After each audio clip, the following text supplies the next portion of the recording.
नमस्कार मित्रांनो, स्वागत आहे तुमचं आपल्या एका नवीन ब्लॉगमध्ये. तर आज येणार होतं आपलं बाप्पा.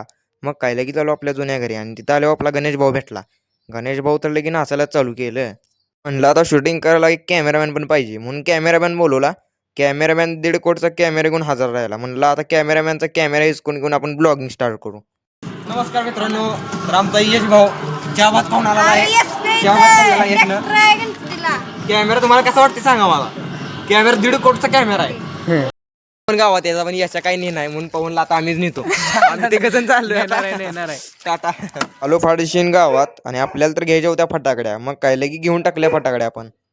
पण बघतो तर आपली गँग रेडीच झाली होती. आम्हाला तर जायचं होतं गणपती बाप्पाला आणायला. काय कोणाला चेन पडते वय. लगेच सगळेजण निघालो आम्ही गणपती बाप्पाला आणायला. इथं आल्यावर तर काय गर्दी ढीगच झाली होती. तरी पण म्हणलं आपल्या गणपती बाप्पाला बघून येऊ पहिला. मग काय पेमेंट विमेंट केलं आणि घेतलं आपल्या बाप्पाला आणि आलो डमडम मध्ये. डमडम मध्ये तर येऊन आपल्या गणपती बाप्पाला ठेवून घेतलं आणि निघालो आम्ही आपल्या घराकडं.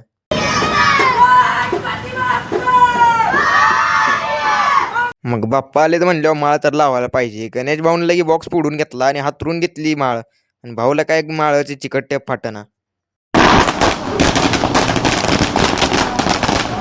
मग काय डमडम घेतला मी डायरेक्ट मंडपात आतमध्ये आणि बाप्पांना ठेवलं.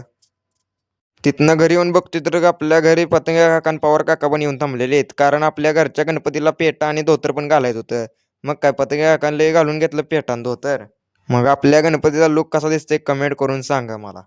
मग आपल्या गणपती बाप्पाची आरती पण करून घेतली आम्ही सगळ्यांनी. म्हणलं जरा लाइटिंगची कमी वाटते. मग काय दुकानात गेलो फाटीच्या लाइटिंग घेऊन आलो. मग सांगा आता कसं दिसतंय. तर तुम्हाला आपलं डेकोरेशन आवडलं असलं तर कमेंटमध्ये सांगा नक्कीच. तर तुम्हाला आजचा ब्लॉग आवडला असल्यास आपल्या चॅनलला लाईक व सबस्क्राईब करून घ्या.